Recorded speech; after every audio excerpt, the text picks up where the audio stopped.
Hello, and welcome to How to Be Irish, the show where I ask Irish people what it means to be Irish. I'm your host, Una Harty, and I'm so excited to have you here. Each week, I explore a different aspect of Ireland or Irishness, examining Irish society and culture through the lens of our guest. Today's episode is with Mamobo Ogoro. I'll introduce her in a moment, but I just wanted to remind you that your support of this podcast means an awful lot to me. If you are a regular listener, please consider paying me for my work. I'm on Patreon, patreon.com/howtobeirish, where you can give to me a small donation to show your support. Now, buintan vas an episode show. Mamobo Ogoro is a social psychologist and multi-award winning social entrepreneur. As the first sanctuary PhD fellow at the University of Limerick, Mamobo's research investigates migrant identity construction in Ireland and how systems of inclusion and exclusion affect migrant communities in Ireland. Mamobo is on a personal mission to unify the world. She is the founder and CEO of Gorm, an award-winning social enterprise on a mission to unify across differences and advance belonging for marginalised communities. Mamobo has been heralded for her work with Gorm on countless occasions, and most recently won the 2023 Tech and Digital Award in the Air Power of Women Awards, and listed in the Irish Independent 30 Under 30. Mamobo spends most of her time working with organisations around the world, helping them to develop intercultural leaders. Mamobo, thank you so much for coming into the How to Be Irish studio today. How are you getting on today? Thank you so much for inviting me, Una. It's great to be on the show, and it is just freezing. I'm cold. The past week in general has just been cold, so I'm here with my hot water bottle, just trying to warm up. Oh God, there's nothing worse than when you're sitting at the desk and you can't feel your fingers and your toes. You're like, my God Almighty. Sometimes you kind of miss going into an office where you have the heating and all the rest of it. Like perks of a remote team, I guess.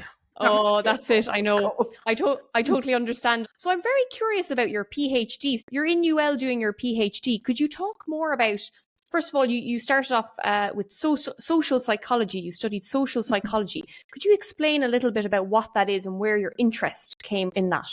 Yeah, so a lot of people assume that social psychology or psychology in general is just okay, you want to be a counselor or you want to be a therapist or a psychiatrist, something like that. But it's actually quite a really broad field with so many avenues that you go into. So psychology is like the mother, and then there's so many different types of psychology that you go in. Psychology in a nutshell is the study of human behavior, and there's different aspects when it comes to human behavior, and different things guide our human behavior. So essentially, social psychology is the way our social groups guide our human behavior. So every interaction that we have in society, we are social beings. Everything that we do, it doesn't ultimately, but a huge part of it lands with what groups we are in. So essentially, social psychology is the study of how group dynamics affect human individual and interpersonal behavior. And the reason why I got into a lot of this, actually, I wanted to study performing arts, but my Nigerian parents wouldn't let me. So I was like, I'm going to do something else. The reason why I got into it was I was very curious about human behavior in general. I always say, people ask me, what's your favorite animal? I'm like, people. favorite mammals to look at and to study. But essentially, when I grew up in Ireland, from age 3, my family moved to Ireland 2000, and I grew up in, I'm not going to say rural, it wasn't rural Ireland, but it was like a small town in County Wexford. And at that time, they weren't used to migrant communities. There's not a lot of understanding as it related to migrant communities. Still is moving forward. I was just there the last weekend. And experiences that I had growing up made me really curious as to okay, why does discrimination exist? Why does prejudice exist? Those things I was thinking, why can't we all just get along? Those kind of things. So I really got curious as to why discrimination, why does hate, why does prejudice exist? And the body of social psychology, there's a huge body of work in the area of prejudice and in the area of identity as well.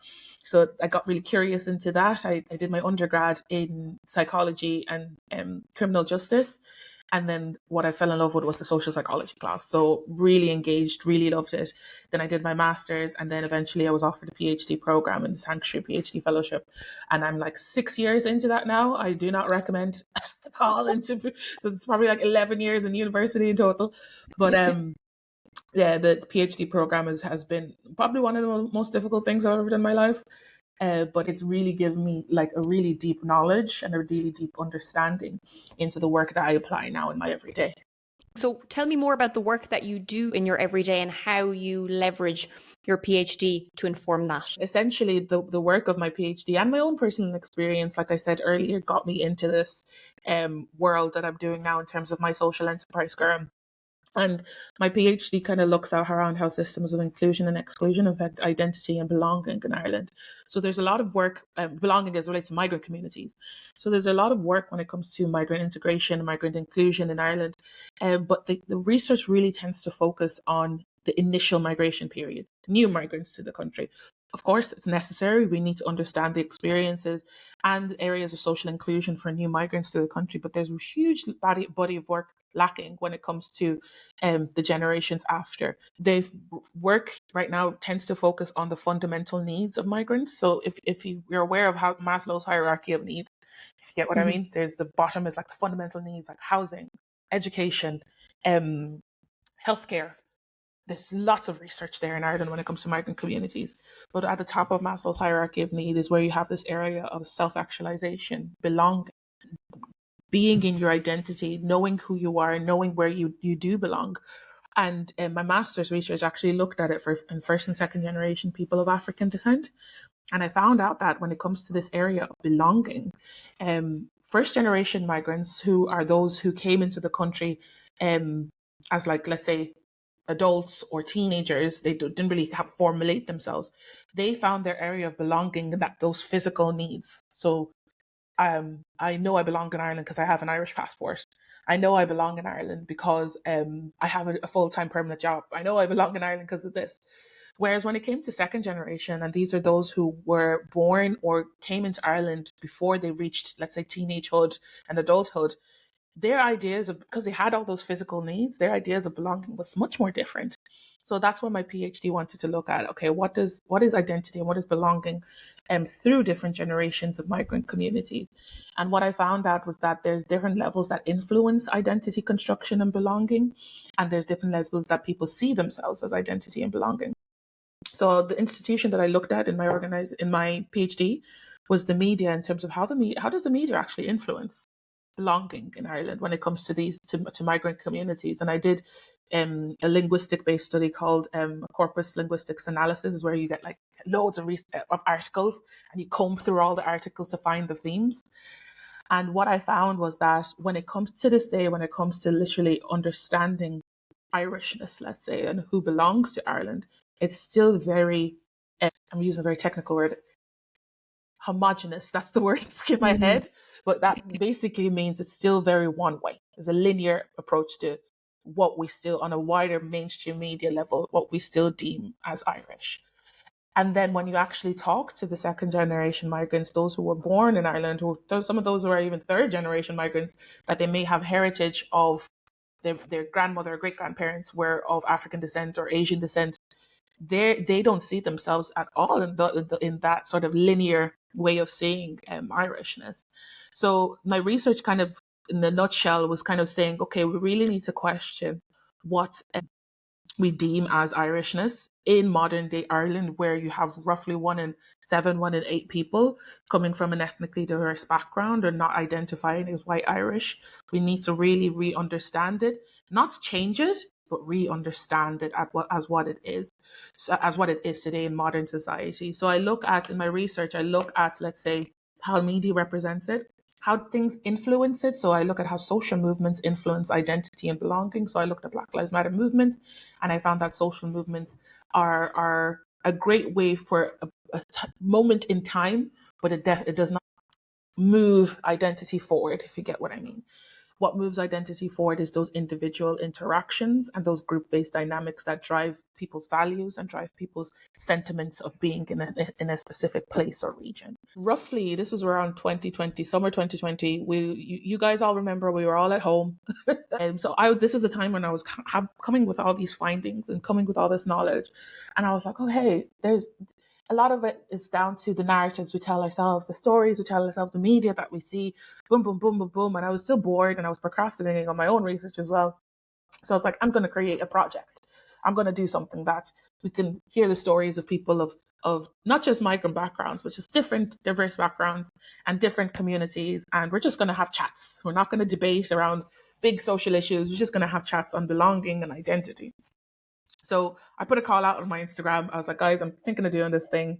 Got a couple of people to engage. Some were friends, some were complete strangers, and we just started to have chats like we're doing here online. And we discussed around COVID-19, discussed around Black Lives Matter and things like that. The aim of the conversations was not having the definite end to it or not having a definite conclusion, but a space for where we could have that intercultural dialogue.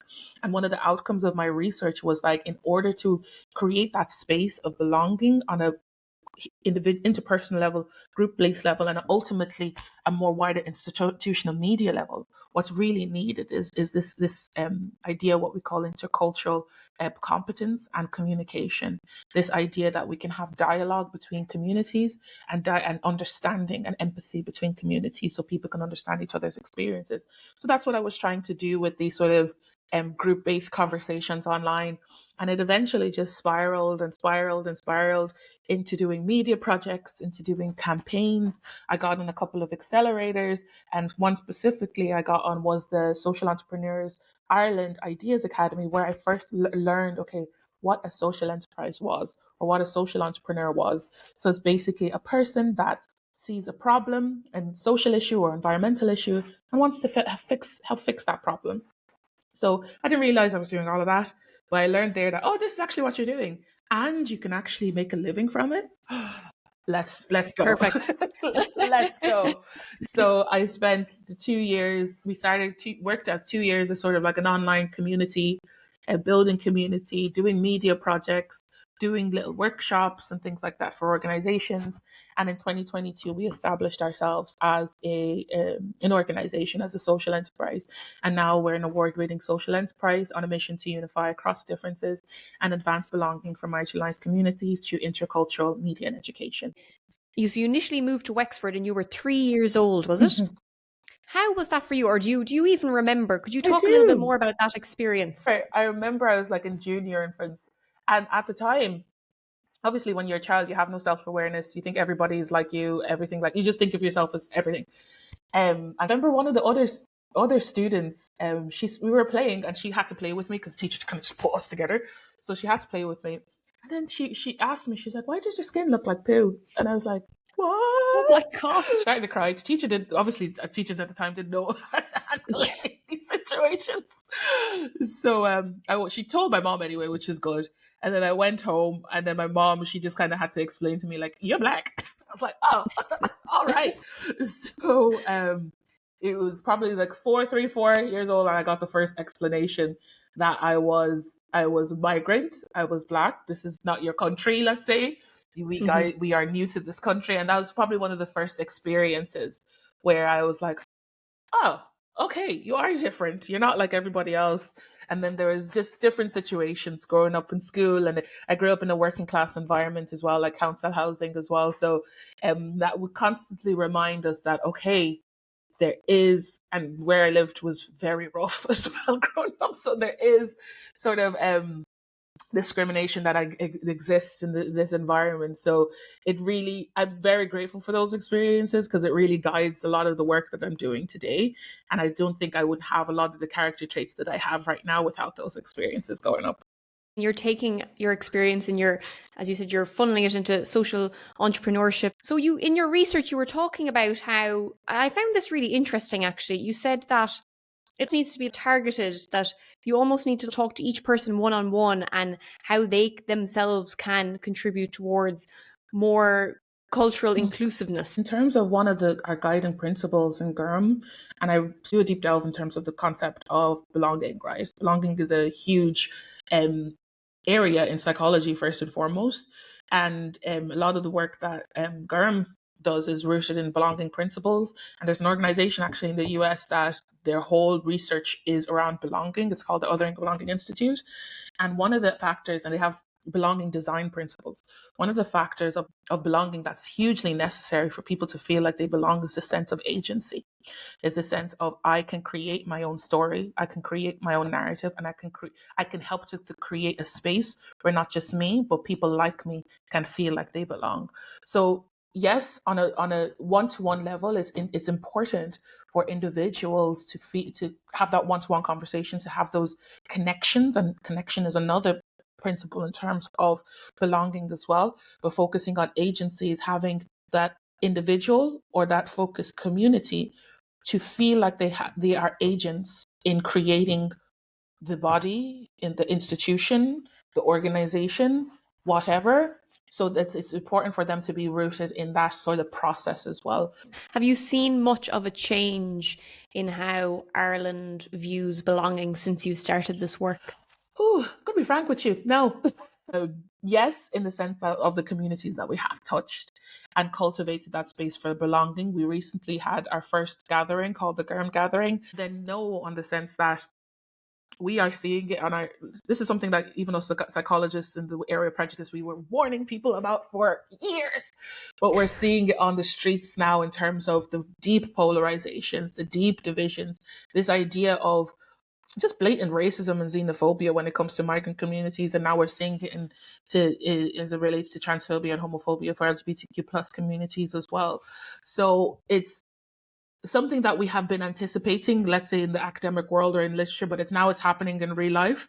And what we want to do is counter that through effective intercultural interventions, both in organizations and in communities as well. So in terms of my own big things and cultivating that space of belonging, we haven't reached there because it's going to take 20, it's a long-term project. It's going to take 50 years to effectively, because it's continuous work, and especially as an organization that it aims to be self resource and self generating, it can be very hard to continue that effort and continue that work. So what we hope for as an organization ourselves is that we get supporters that believe in that vision, that long-term vision, and get partners and community members that continuously do that work, because we call our community members unifiers. People think it's all like rainbows and sunshine. It's like it's that ability to sit in deep discomfort, and that ability to sit in deep disagreement with people. And a lot of times it comes with a privilege to actually be in a space where you can sit in deep disagreement with somebody, especially somebody who may have really concerning belief systems when it comes to human rights. Something that requires societal change. They're the most difficult challenges that we have, you know. Exactly. You can kind of hit some small communities, but in order for it to be really felt on a national scale, it's going to take a very, very long time. And you mentioned there about blatant racism, or like the kind of rise in xenophobic attitudes that we are definitely hearing in Ireland in recent years. I'm curious, from your perspective, have you noticed an increase in it, or do you think it is just like that the media is pushing it more? Like, from your own personal experience, what have you seen? So I live like 15 minutes away from Kulak. So I pass it every single day. So in my own vicinity, I see it all the time. I'm at the point where I just block and looking forward as I drive. But there's literally daily demonstrations of Irish nationalists trying to really break down democracy, in my own personal opinion.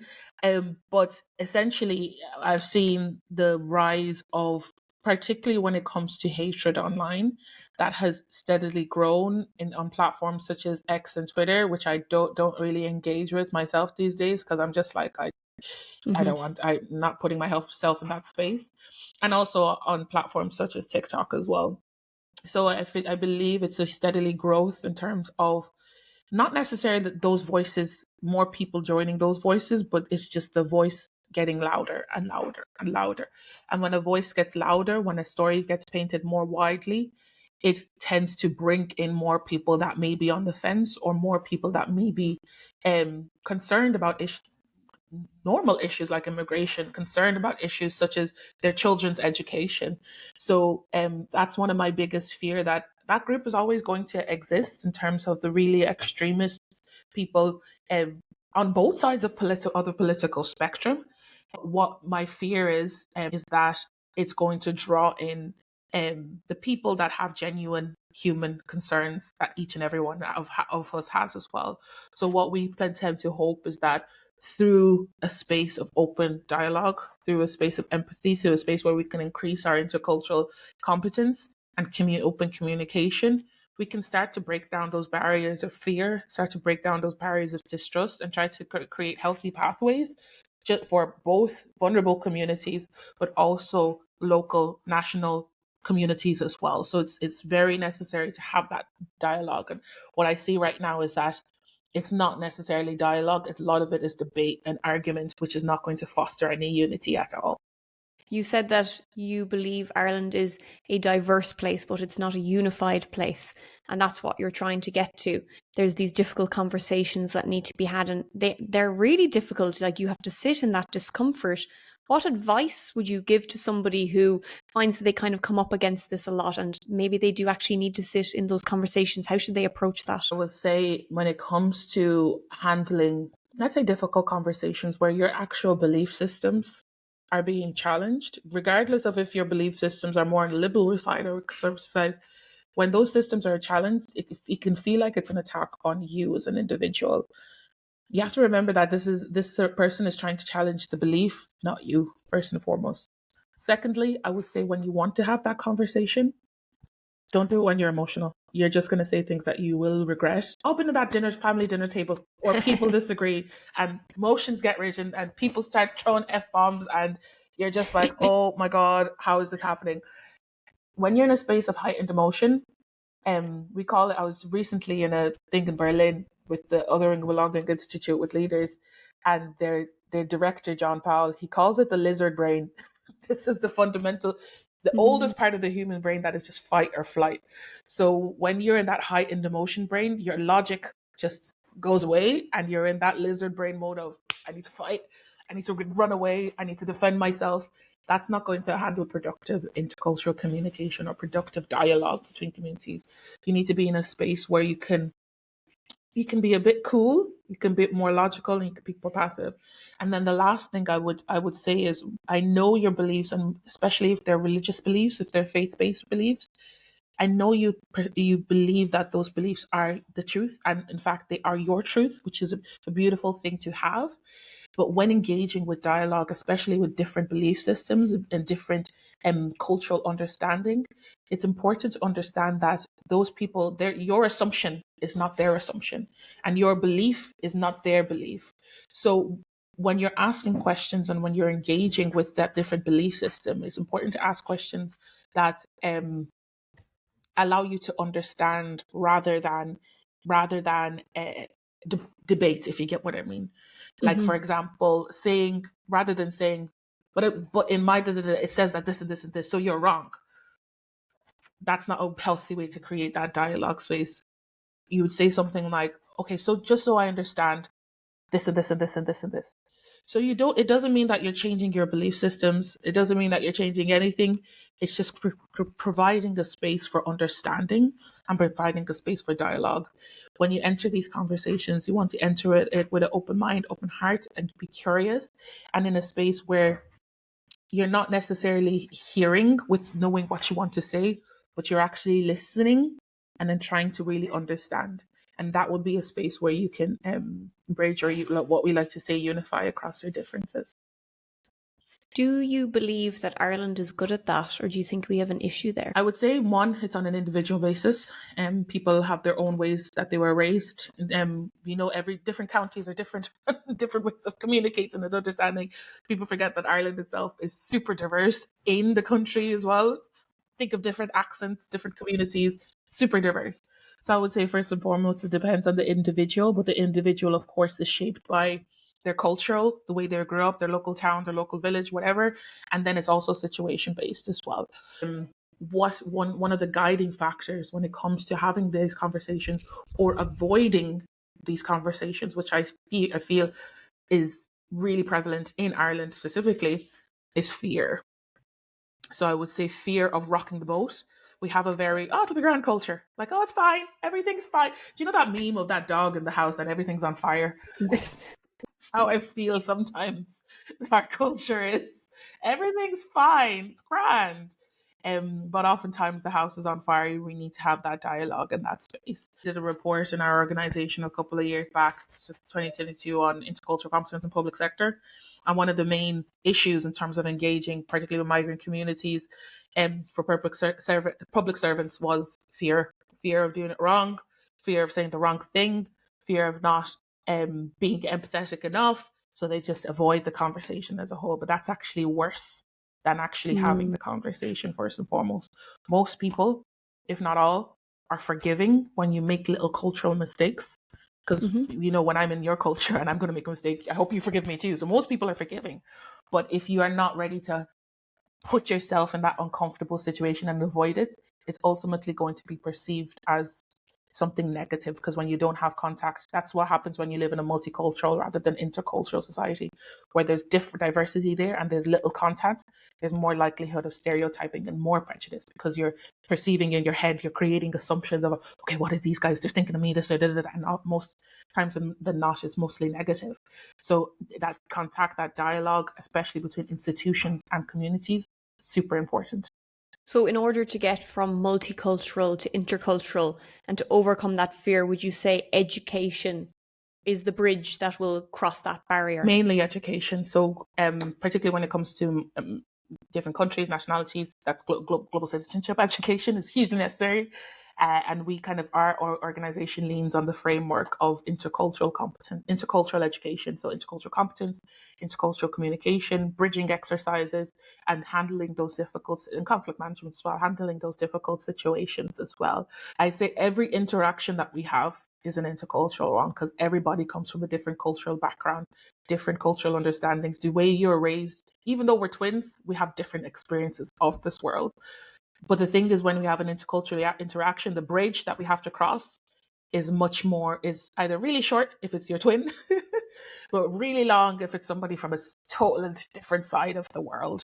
So the activities that we do and the skills that we have to build to cross that bridge, and crossing the bridge is the communication and the behaviors that we have, are much more different. So you have to really adapt. You have to learn, and you also have to practice.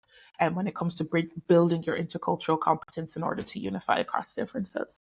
What kind of activities, you mentioned a few of them there, but like practically, if you were to explain an example of an activity that you would do to bridge those intercultural activities Yeah. with Gorm, what does that look like? So depending on what we do, the way we operate as an organization is we have like 3 pillars. The first pillar is to elevate voices. So that's kind of like our media pillar. So we create content. We have our podcast on News Talk. We do a lot of just elevating diverse voices, because a lot of times, when it comes to bridging differences, it's hearing the different voices. And sometimes underrepresented voices are just not heard in the first place. So we want to elevate that. And next one is to enable communities. So we work with low income and migrant communities to tell their stories. And then lastly, our goal is to equip leaders. And so we have certain exercises that bring people up, and then they have to kind of do exercises that they, for example, writing with your non-dominant hand and having to do a quick task, a time-based task that you have to write with a non-dominant hand, or different activities where, as it relates to their own personal experience as well. So one thing, especially because a lot of the crowds that we work with are generally white settled Irish people, middle-aged as well. So one thing I always challenge them if I'm coming to different sessions is like, I want you to go to your local African shop. Just go there, have a gander, have a look around. And some of them are like, oh, shut. They're just so scared to do it. And when they come back, they're like, I didn't know that I would feel. Some of them say, like, I felt unsafe. I felt like I'm in a minority for the first time. So those sort of situations will have them starting to understand, okay, this is how it is for this vulnerable group that I'm trying to work with in my organization, or these people coming into the organization for the first time. Getting people to be in those situations where they can be in their not emotive state, but their lizard brain a bit more, will allow not just the vulnerable communities, but the people to see the bridge between those physical policies and stuff like that, and also the practice and human behavior of belonging and bridging. I love that, telling them to go to their local African shop. And if they don't have a local African shop, there's other cultures there. Go to the Asian shop. Yeah. You will see it. You'll go in, and some of them they've never they just go to their super value, and that's it. One of the biggest biases that exists in this world is this idea that I don't have a bias. Uncovering people to realize that every single thing that we do is based on our biases. If we did not have biases, our brains would explode, because we wouldn't be able to make quick decisions. It's allowing people to really be reflective on their own biases and where those biases are coming from, and moving through them as well, and knowing when they help or hinder you. Is this, when you say having a bias about not having biases, is that unconscious bias or is that different? A bias is basically you have so many interactions with your day, right? A bias is the thing that sort of helps you make a quick decision. So, for example, you want to call your mom on the phone. Your bias could be, let's say, going to your most recent calls. That's the easiest way you get to this person. Right. A lot of times, our biases are based on the cultural interactions that we have, where we grew up, the media that we see and we watch. They inform the information that we have about certain communities, certain groups, and certain people. Those biases may not be based off of one, accurate information, but two, it maybe actually lead to bad outcomes for certain communities and for certain people. So a lot of us has heard of unconscious bias. These are the biases that we aren't aware of. And people are aware that, yeah, I have unconscious bias, but I'm working on it. I'm working on it. So I don't have any biases that affect any da da da da da. So when I say Mm. the biggest bias is that we don't have bias, is that people that feel that they're so aware of bias that they feel that there's no need. You work a lot with new migrant communities in Mhm. Ireland, right? What are their perceptions of Ireland or Irish people when they like initially arrive? Or It's really dependent on different factors. So which type of migrants they are. So there's migrants are not just a one thing. There's so many different types of migrants. So you may have someone who's an asylum seeker who's seeking international protection, someone who's a refugee. Those two are different. A refugee is somebody who has the international protection, let's say, has been approved, so they can stay here under refugee status. There's someone who's an economic migrant, so an economic migrant, and I hate the word whatchamacallit, expat. You're an economic migrant. yeah, Economic migrant is somebody who moves for a job, who's somebody who moves for a job or for higher wage or better living. And then there's other ways that people migrate, sort of for marriage, for love, for I just want a new life. You see that for a lot of people, young people in Ireland going to Canada and things like that. So it really depends on what type of migrant, and particularly those who receive, let's say, not the best experiences coming to Ireland are generally those who are seeking asylum, are those who are refugees, because of the perceptions of those types of migrants and because of the perceptions of those types of individuals. And it's more even nuanced when you look at where those migrants are coming from. So it's an easier reception when there may be European migrants, whereas it's a harder reception where there may be Middle Eastern or African migrants. There's a lot of research. I really recommend you read the work of Eben Joseph, who does the stratification of the labour market in Ireland. One thing I found that's a common streak, though, is that most people feel like people in Ireland are very nice, very nice, very open, let's say. But as they move in their experiences with Irish people in general, they find that people are nice, but it's hard to create deep relationships with Irish people. And there's actually research that backs it up. If there's the work of Erin Mayer, she has a book called The Culture Map, and what she describes it as is peaches and coconut cultures. Basically, Ireland is a peach culture. So when people come to the country, it's nice and soft. Everyone's nice. Everyone's nice. They'll help you, give you directions. Lovely. But when it comes to creating deep relationships, like come to my family dinner or come to my house for this thing, or checking on people because Ireland's a bit more of an individualistic culture, that's not going to happen. It's not going to happen, and it's harder to really foster those deep relationships. And if you're coming in as, let's say, an international student, or coming in by yourself as a migrant, you can be quite lonely as an individual. Whereas if you're going to more a collectivist culture, as they call it, depends on the country. It may be the case that it's more of a coconut culture where it's it's harder on the outside. So people won't say hello to you on the street, but once you make friends with someone, you're in. You're deep. You'll be invited in for dinner and stuff like that. So in that research, and there's other cultures like that. Like the UK is a bit of a peach culture, a peach or avocado, one of those. UK is a bit of a peach culture as well in terms of friendly, give you directions and stuff like that. But when it comes to those deep relationships, and one of the factors is not that Irish people are mean or everything, it's just more of like the deep friendships are made from like primary school. Those are the similar streaks that I'm seeing from new migrant communities in Ireland.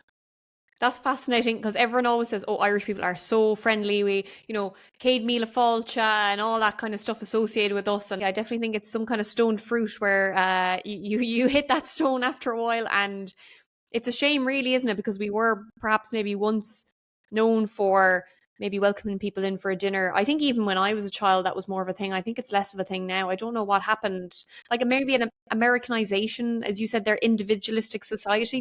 I don't know. It's a cultural thing, and it's very disheartening to see, because I see, for example, like friends from Brazil, and hearing their experiences like coming to Ireland by themselves, and they just felt just really alone, because in like a Brazilian culture, it's a very warm culture as well, both people and climate.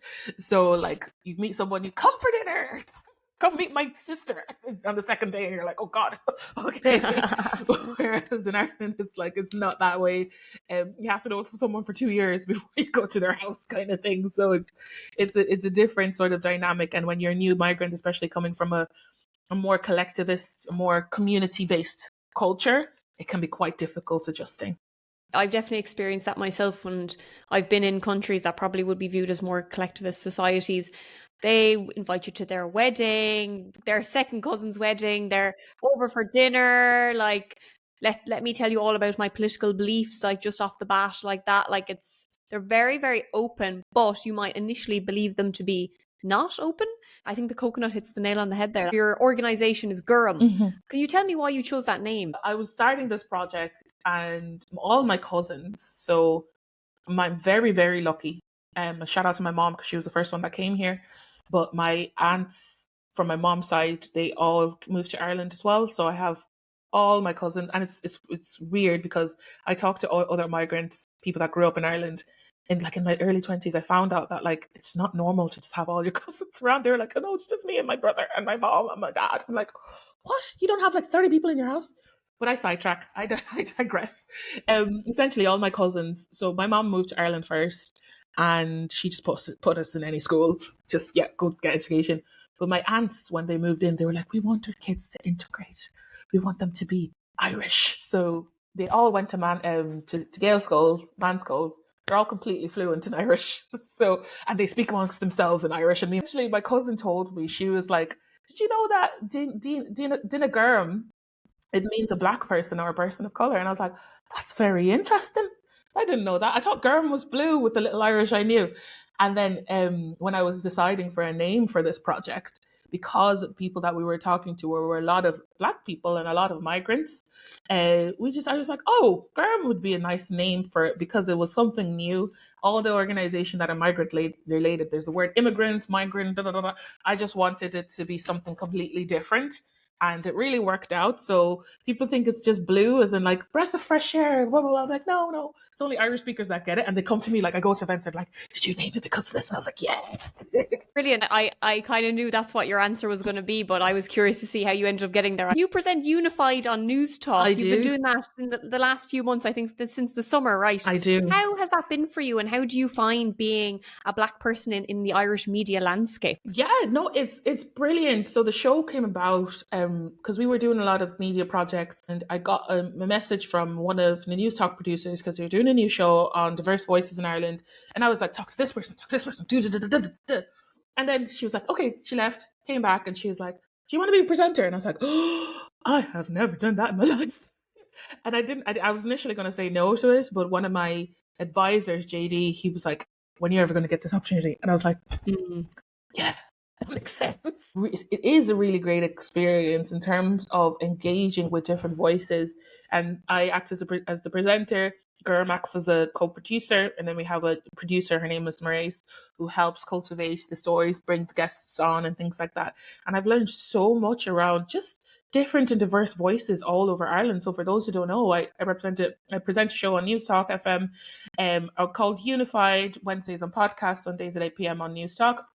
And the show is where we listen, learn, and laugh, and ultimately unify across our differences by hearing the diverse stories of people around Ireland. And it's so exhilarating to, one, be the youngest presenter on News Talk. When I told Wow. them my age, they were like, "What? You're 27?" And I was like, "Yeah." They're like, "Shit." And then Isn't that kind of mad though? You think that there might be some more, because you need to bring a youth voice to these stations at the same time. Do you know what I exactly, mean? exactly. So at the time I was 27, they were like, "Oh my gosh," and I was like, Mhm. "Yeah," and then be the first black presenter as well on the station as well. So I don't nothing in terms of differentiating myself. I'm just the same in terms of when I go walk in the studio, but in terms of actually people receiving the show, it's just been phenomenal. So I get a lot of messages that like, oh, I heard this and I felt this scene and stuff like that. Or I like, it's so funny. Like I got loads of aunties, African aunties, going like, oh yeah, radio presenter. Oh, I heard you on the radio, and I was like, all right. So one of the pressures, like, wow, well, watching you. And I'm like, oh my god, like community representative representation now. You're like, oh my god, it's been just surreal to really engage with people in such a way and have such authentic and vulnerable stories come on as well. So people have been hugely receptive in terms of just sharing their perspective and sharing their personal experiences with me and with News Talk as well. Has there been any stories that you heard from one of your guests that particularly stood out to you?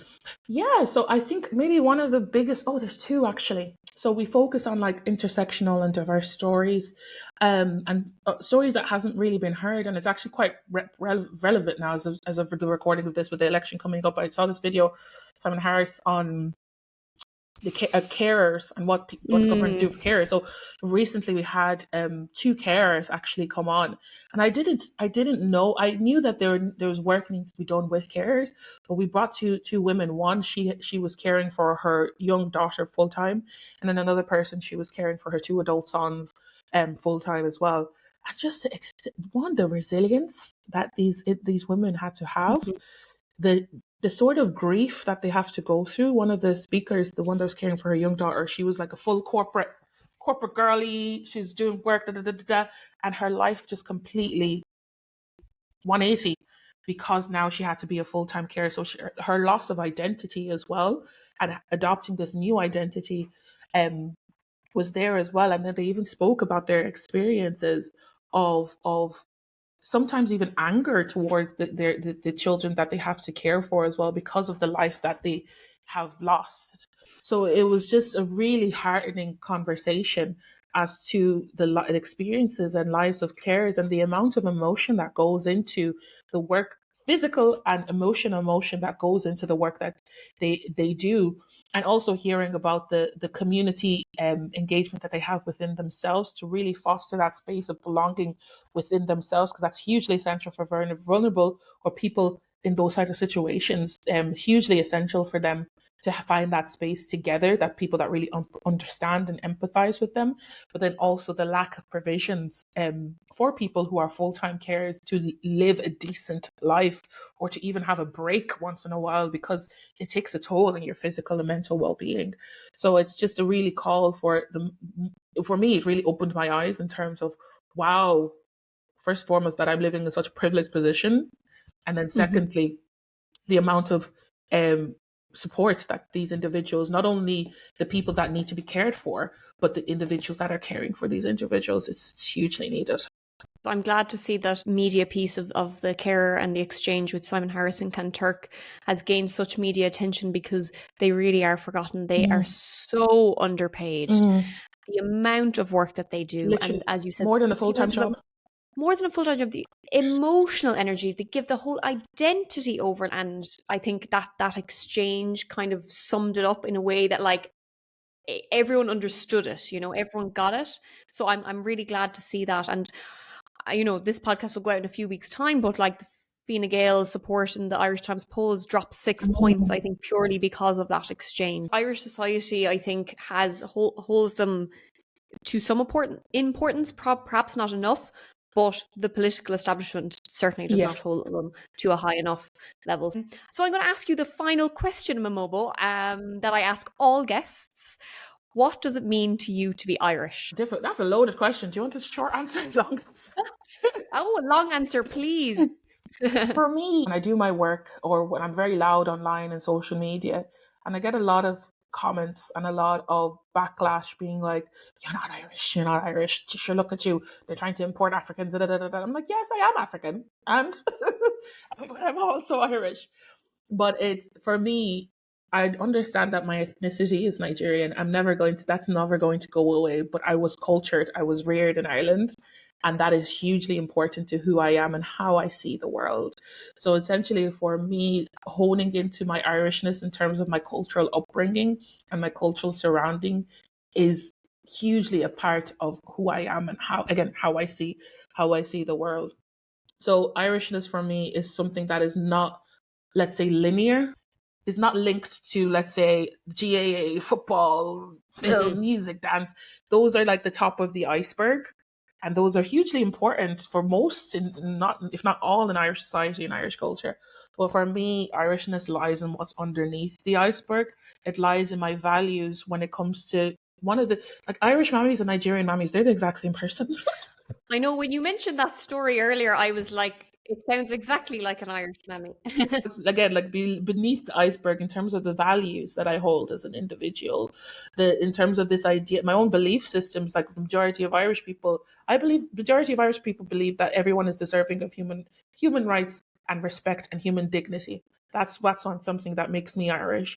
The majority of Irish people believe in the sense of community, understanding that community, local community, even small businesses. Someone that told me earlier that one of the differences between US and Ireland is like, I've never seen so many small businesses. That's amazing. This local grassroots level of work and this idea of charity, this idea of giving, this idea of just being open. That's one of the things that guide my behavior. It's not one of the flashy things you think in terms of Irishness, but it's rooted in Irish culture as well. This idea of giving, this idea of charity, this idea of social impact as well. And this idea of justice as well. I think one of the things that we've seen in terms of countering the genocide in Gaza has been from the Irish people as seeing what needs to happen, and this idea of countering hate and amplifying what needs to be done in terms of promoting peace, promoting justice, and promoting human rights as well. That's another thing that feeds into my Irishness as well. And lastly, understanding the power of stories and stories and narrative change. The Irish are huge storytellers, and that's hugely guided the way I navigate in the world. It helped me to be a fucking presenter at the end of the day. Being able just to tell stories and being able to support communities to tell their own stories. I don't think I would have gotten that aside from my family. My parents are both entertainers, but being surrounded by a culture of storytellers has been hugely beneficial for that. So like to answer your question, what makes me Irish is not those superficial things at the top. Yes, they're needed. They're great in terms of having nice parties and stuff. But the fundamentals in terms of my values and my belief systems are what helps me to cultivate my own sense of Irishness. What a beautiful answer. Thank you so much. Aside from mammies and their ways, what are other similarities between Irish culture and Nigerian culture that you've noticed? Yeah, so the mammy thing is huge. Like both of them give you the eye, the fear of God. I would say Nigeria is a bit more in terms of the sense of community, but just the sense of community and the sense of local. That's what I think is very similar between the two cultures as well. Ireland has a very sort of local roots based culture when it comes to community, when it comes to business, when it comes to engagement. Very different to a lot of other Western countries. And that's something that's very similar with it in Nigeria as well. Other thing in terms of the arts and culture. So in terms of music, I would say I'm a huge lover of music and music theatre. Love it. But in terms of the arts, storytelling is a huge root of the work that I do. And Nigerians, we talk for days, but we have folklore stories that really guide our narrative. Ireland is very much rooted in folklore, in stories, and rooted that in terms of guiding the narrative as well. And then this sense of pride. Say, like, if you're the US, people like to say Nigeria is like the Texas of Africa. Irish people are a bit more meek in terms of just like boldness, pride. You say, like, when you go abroad, yeah, I'm Irish. Do you know what I mean? It's pride in your nationality or pride in your culture. Anybody that's listening that wants to engage in the work of Gorm, we're more than happy to engage, hear from your community, hear from your organization, and support you on your mission to unify across differences. And you can email us at info@gormmedia.com. Amazing. And I'll add any links in the show notes as well if anyone wants to find those. Thank you so much for coming on, Gurv Mila Mila Mahagut Mamobo. I really appreciate you taking the time today, and I'm very excited to see what you do next and where Gorm goes next as well. Thanks so much for tuning into this episode of How to Be Irish. If you enjoyed today's conversation, can I ask that you just do one thing for me? Share it with a friend. You can also connect with me on Instagram and TikTok to keep the conversation going. And I'd love to hear your thoughts on what you think it means to be Irish, so feel free to leave a comment on this episode. I'll chat to you next week, and bear bua.